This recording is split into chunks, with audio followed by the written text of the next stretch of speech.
Thank you, Worship. So tonight's Safety Share is about autumn health tips. First one is keep your kids safe and healthy. Keep them active, keep them involved in community activities, but make sure they're supervised. The next is take steps to prevent the flu. The single best way to protect yourself is the flu shot. Also, wash your hands often, and if you do get sick, stay home so you don't infect others. Third point they give is get smart about antibiotics. While antibiotics can cure bacterial infections, they can't cure viral infections. So if you have a flu and a cold, they actually aren't helped by antibiotics, and by overusing antibiotics, you'll you develop a resistance to it. As we come up to Halloween, make sure you're safe and healthy. Make sure you limit kids' treats, and make sure when they're out trick-or-treating you're safe. It's also the time of year to test and replace batteries, especially in our smoke detectors. As we get ready for cold weather, make sure that we're driving with emergency supplies in our cars, especially on our long trips between remote communities. Don't drink and drive. That's obviously a big one for staying safe. And finally, the last advice they give is wash your hands. As simple as it sounds, it's one of the most important steps to avoid getting sick and staying healthy this fall. Great, thanks for that.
We'll let Rick come down. We'll invite everybody down who's receiving their certificate, and then we'll line up in the front, and I'm sure the media would like to have a picture of this occasion.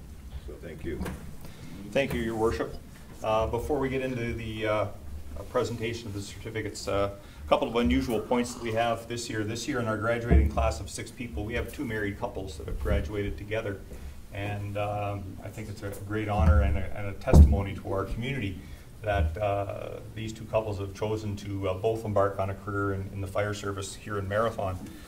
So without any further ado, I'll call everybody up, and then maybe we'll have our round of applause at the end, and we'll go through a little bit more. I'd like to also take the opportunity to thank the instructional staff. Greg Latham, who has recently retired from the service, to thank him for his tireless work in starting with this class. Captain Lloyd Burton and Scott McLeod, who kind of finished up this last of the crew, and to all the other instructors that we have on the department, both from our own ranks and from outside of our own ranks, that helped put this class through, and 6 great firefighters that are going to gratefully join our ranks, and who have for the last almost 10 months put in a lot of time and effort, and have already been to quite a number of calls. We've had an extremely busy year this year, and they've put a lot of time and effort in. So without much further ado, I'd like to call Chantel Kearns and her husband Stephen, or Steve. Steve. Congratulations.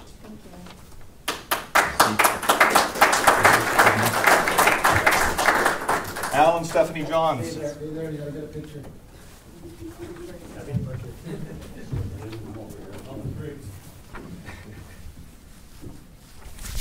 Al embarked trying to join the department a number of years ago and took a hiatus, and welcome back. Steph.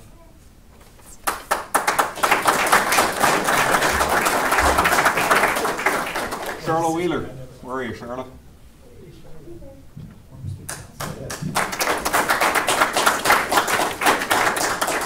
Congratulations, young lady. And our one cadet. Our cadet program is available to any boy or girl, man or woman, 18 years of age, between 16 and 18 years of age. It offers a great opportunity to learn exactly and work with the 5 people that are here and learn exactly the same stock and trade as everybody up here and ride the trucks the same as us. Paige Randall, come on down.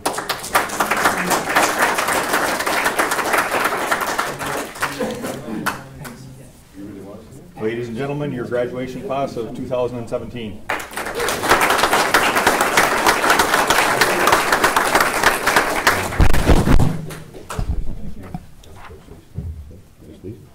Thanks. Thank you. Congratulations. Rick, thank you. Just like the kindergarten.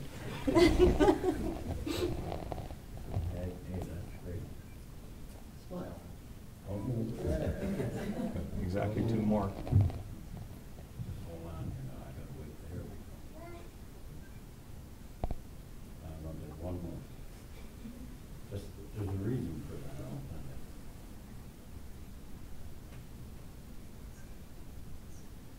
Very good. Thank you.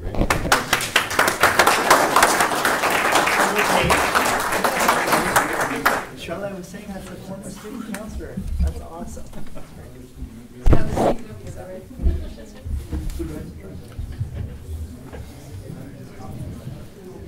Well, before everybody takes off, just want to take the opportunity to thank all the graduating members.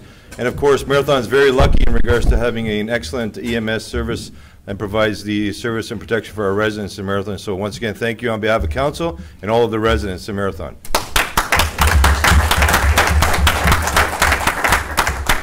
You're more than welcome to stick around and listen to the exciting council meeting, but I'm sure you'll all be leaving, so thanks a lot. Have a good night. So we'll give it a second or two to quiet down. We'll get right back into our meeting. Thanks.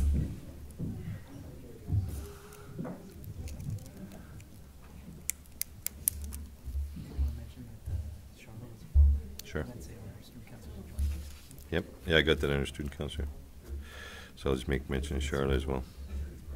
Okay. Wheeler. Okay. So as noted with the additions to the agenda, verbal updates in regards to attendance of meetings last week, I'll let Councillor Fox highlight some of his opportunities to discuss and participate in the meetings at Thunder Bay. Meeting started off at 8 a.m. on Thursday morning, and the opening ceremonies were our speakers, Wendy Landry. Thank you. Wendy Landry, for councillor for Thunder Bay was Frank Pula, and then Lynn Buckham was speaking on behalf of the Municipal Affairs. We first of all had Ian Angus speak on the Common Voice, an update on that. He mentioned that a certain amount of megawatts that we do require and certainly don't have it right now. The east-west tie-in, although it's in process, seems to be taking forever. He's an advocate of keeping the generating stations open. He says that we're going to need them prior to the east-west line being finished. Further to that, there was discuss of a new transportation system, the bus route for the small communities between communities. Hopefully by this fall they'll have more information on it. Then we had Amy DiMatteo speak, and he's with FedNor. We did get a chance to talk to Amy, and Daryl is going to be making up an application for funding when he returns on Thursday. Yeah, Amy was complaining that he didn't get applications in. We're always complaining that we never see any funding from it. So, next up was Al McKittrick. He's a solicitor in Thunder Bay, and he gave us a discussion on the code of conduct.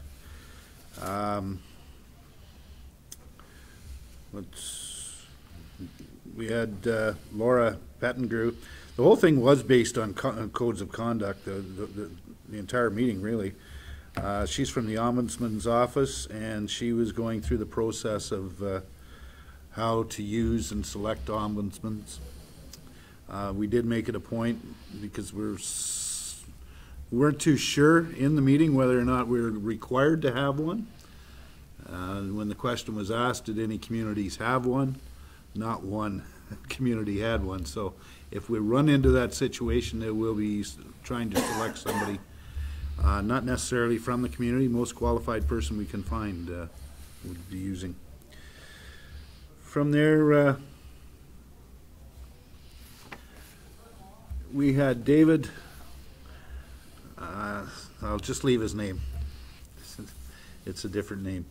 He spoke on accountability and transparency, once again discussing the commissioner.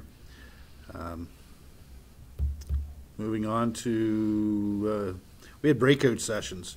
Susan Fraser from the Ministry of Housing spoke on budgeting and don't be afraid of borrowing as versus hurting your cash flow. So she spoke about that.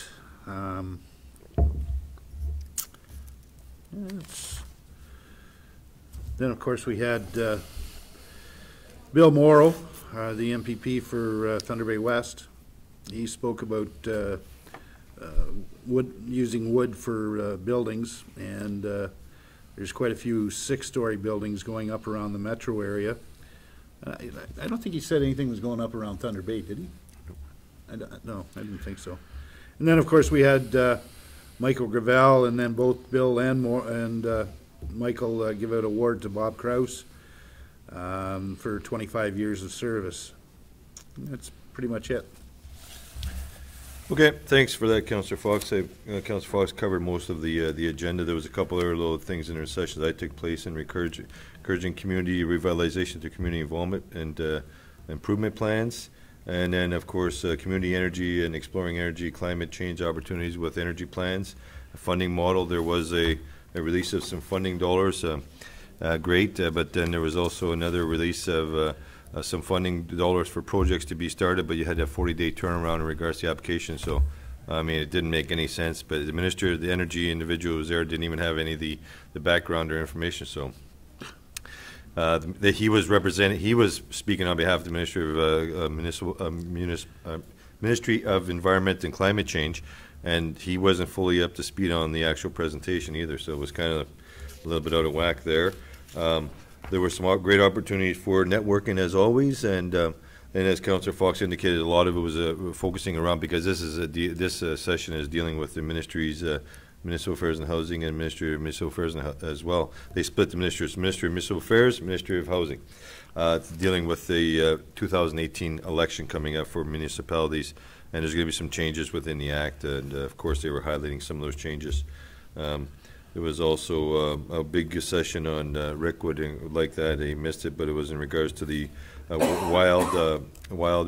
resistant for wildfires in our communities, as we talked about after the Fort McMurray incident, and that was a pretty long presentation in regards to what you would do in a catastrophic situation of a fire in your community or surrounding your community. So it was good information. I went up a day earlier. I took part in a DSAB process in regards to looking at strategic planning going forward for DSAB and the way the DSAB operates within Northwestern Ontario. And of course the 10 DSABs in Northern Ontario, there are no DSABs in the South. They're a totally different beast down there. So our DSAB is struggling. The board makeup of the organization with 6 members from the City of Thunder Bay, as well as now 3 from Area 1, which is the surrounding communities of Thunder Bay, Shunya, Oliver Papoonj, Comney, O'Connor, Nebing. They now have 3 reps, and then the rest of us share rep. As you know, Marathon's rep will be coming forward for 2018 to 2022. But we don't like that either. We think there should be 1 rep, and that was a voice and concerns I brought. We will be submitting an actual written copy, and the biggest thing that was discussed at the actual session was the accountability and transparency of the DSABs. The DSAB doesn't fall under the Municipal Act, and for that, they have legal opinion. They discuss almost everything in camera. So when we see the report that we get submitted from our deputy clerk on a monthly basis, there's nothing really in that report. It's very vague and bland. All the discussions take place in camera, which we said it shouldn't be happening. So we were assured that this will be part of the overall strategic planning process. New term dates were discussed, board composition, as well as the powers of DSAB to borrow monies based on their annual budget. I think that's fully supportive. They shouldn't be borrowing money to operate. They should be borrowing money for capital improvements. So a lot of good stuff. That was a really long session. A lot of good debates back and forth, and there was no board members present, so it was a good opportunity to discuss our thoughts about the board makeup. And then I also took part in the Immigration Forum 10th Annual, and that was a very good session. I did talk a bit about our family here in Marathon from Syria and the impact they've received from the community, as well as the integration they've had in the community. And I also talked about the individual family who came and bought one of our local businesses, but then left our community because we don't have the cultural aspects to offer, and of course the temperature is not suitable for a lot of immigrants who come from Middle East and Asia, Europe. They don't find Marathon's temperature very comforting, and that's just a reality. And I think Thunder Bay has been more beneficial because there are opportunities for individuals to be part of a cultural aspect within the community of Thunder Bay. That's what we all lack here in the small northern communities. So our doors are always open. We do work with the immigration portal, and we promote that Marathon is open for opportunities. We've got to try to get the government of Ontario to encourage and maybe more migration to the north, northwest, northeast by individuals, because the affordability was one of the big things at this immigration forum, was the affordability of northern Ontario, northeast, northwest, in regards to coming up. If you have a business sense, business economics, any type of thing like that, you have a half decent paying job, you can afford to live in a house without having to have 6 people paying for the mortgage. So the difference is that was a big part of the immigration forum that was discussed. There's a copy of the agenda if you want to look at it, but there was a lot of great speakers, and it was very well attended. So really good presentations in regards to the benefits of having immigrations in our communities. And the biggest thing, we all think that it's not going to happen, but the reality is within another 5 or 8 years, there's going to be probably 25,000 vacancies within northern Ontario, northeast, northwest, for jobs. We all think no, but you just look at the demographics of our communities. We're all in that 55 to 60 age. A lot of the workforce is there. So there will be a huge migration of individuals retiring, and nobody to fill the positions because there's a big gap in the youth, and then of course we're not having kids. So that's another big thing. Okay. Any questions on any of that? Councillor Lake? Yeah, the only question I can think of is Councillor Fox, you brought up the buses between remote communities, and I know that's been an issue. I know there's been some private enterprise try it. Was there a sense that whether it was going to be kind of government run or private industry, or did they have any kind of details around that? Their private industry might be involved with it, but it's going to have to be funded through no way it can sustain itself. So it wasn't an imminent thing, they're just doing a study, or was there? It's going to happen. It's going to be funded by the provincial government, subsidized for private carriers to identify the weaknesses within the links, the joining links, similar to the Southern Ontario process. So it will happen, and that's just work from NOMA that they've made it clear that there needs to be connectivity in the northwest. Yeah. Okay, student council reports. Obviously, there's nothing. We will be swearing in our new student councillors who are returning student councillors, which is good. They both want to come back, and so we'll see Nicole Wisnick, who was with us. She took a break and went over to France for a year, and then also Sam Stone in regards to returning. And Sam's a student. Sorry, Michael. I keep thinking Sam. Sam was with us prior to Michael. Michael Stone, who is returning, and he is also the president of Student Council. Nicole is this year? Okay, organization. Thanks, Ray.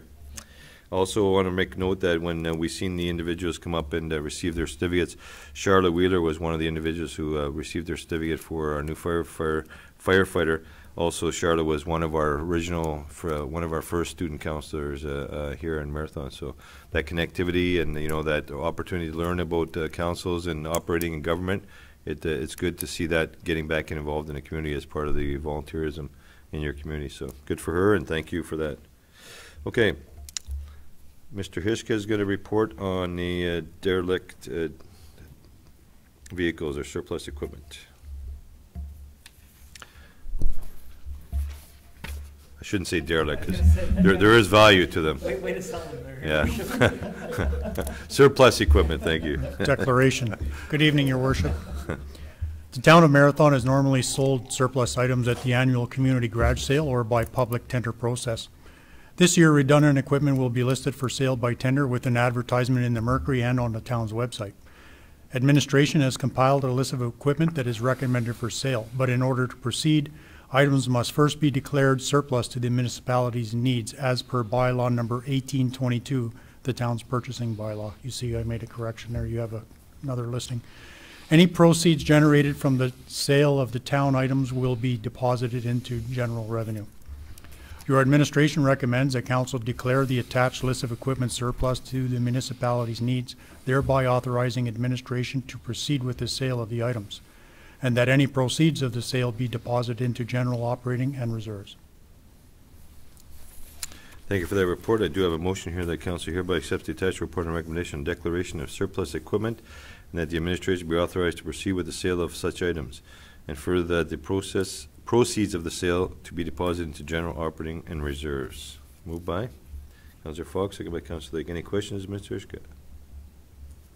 Councillor Fox. The 2002 Sterling tractor, is that the old one that used to haul the... It is. That's the small, it's the white Sterling single axle.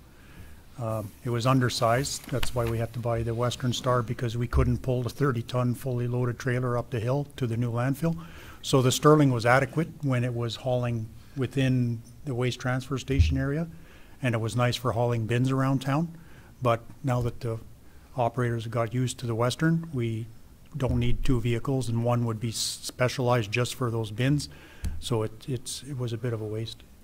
Just to follow up, Sure. does it really have 1.3 million kilometers? Yeah, it does. I think they bought it with about 900,000 kilometers. No, actually it was probably over 1 million. Okay. Okay. And if you recall, when we bought the Sterling tractor, is because it was just a yard mover at the time, Yeah, because it we was were waiting within to the see waste transfer station when area. we see where we were going to be located, That's and right. we didn't know. And it was at the time, I think the motor was actually rebuilt when we bought it. It was around $25,000 purchase price at Right. that time. Right. So, and you know, the diesel engine will go along. Oh, they'll long go way. 3-4 Yeah. million if they're Yeah. well maintained, if they're all highway Yeah. miles. Don't get scared of that number. Yeah.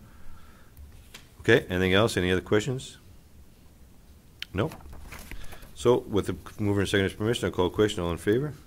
Carried. Thank you for that, Brian. I have a motion here for the following check runs to be approved for payment.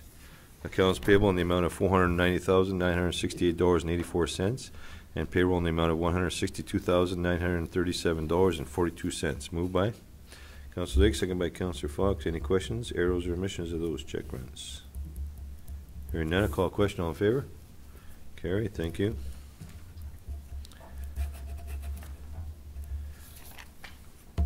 And we have a motion here for the Roma conference that will be held in Toronto, January 21st through 23rd, 2018.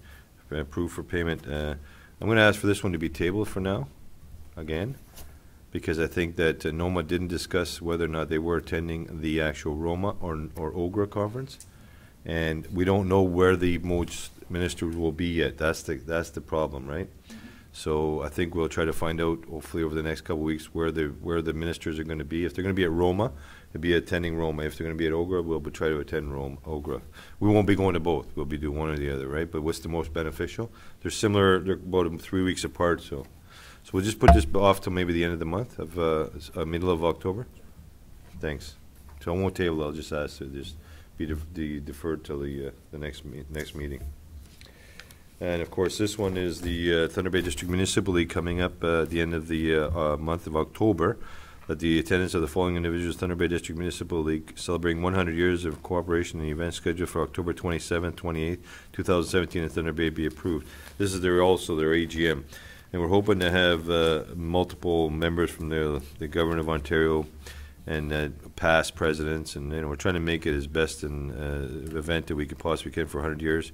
Gord Hume is going to be a keynote speaker, who is a a municipal guru, if you want to say, in regards to understanding municipal governance, and I think there'll be a good event. So we got a few good speakers lined up as well on top of Mr. Hume. So with that being said, we will put your name down if you are attending. Councillor Fox, Councillor Zingra? No. Okay, Councillor Lake? Okay, I'm going to put Councillor Tabushi on here. Just so he's absent tonight, just so he's covered off. And I will put myself. I'll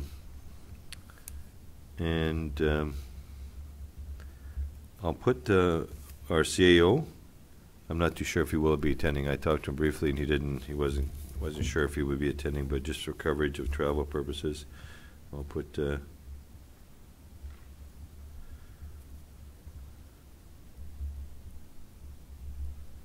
feel like because it's the 100th anniversary, are you looking for more of Council to go? Normally, the same. Yeah. I think if you got Councillor Dumas and Tabushi all attending, that should be covered off. Okay. It is a Thursday and Friday, so it's a little harder to. I believe those are Thursdays and Friday dates. It's a little harder to get people to get off work all the time, so we'll put those three in, and I think that should be fine. I mean, we're trying to encourage majority of the communities, but we've all contributed money towards this event. Marathon contributed some money. We were able to get some other funding, so I think we're good for that way. Just, it should be a good attended event. So I need a mover and seconder. Lake and Zingra. That Councillor Fox, Councillor Tabushi, Councillor Mayor Dumas, and CEO Skorchinski will be attending the AGM of Thunder Bay District Municipal League. Carried. All in favor? Good. Thank you.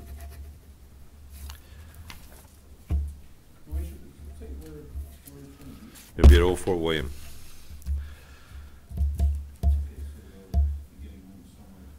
Yeah. It'll be, they'll probably be doing a few buses. They're arranging bus transportation from a few of the hotels along the corridor. So any one of those, Air Lane, Victoria, Best Western, the Hampton, Valhalla, that whole road, I'm sure they'll be running a bus to and from the event. Okay. And there was additional information received. The emergency services mother report was received, and in regards to announcements, the October the 9th regular meeting of council being the Thanksgiving weekend, we will be moving that to the 10th. And we won't see everybody before Thanksgiving, so we wish everybody a happy Thanksgiving. And of course, as we said in the past, I think it was even a municipal safety share. Don't eat too much turkey, you get drowsy. So with that being said, we will adjourn the meeting at the hour of 7:30. Moved by Councillor Zingra, second by Councillor Lake. Thank you. Have a good night.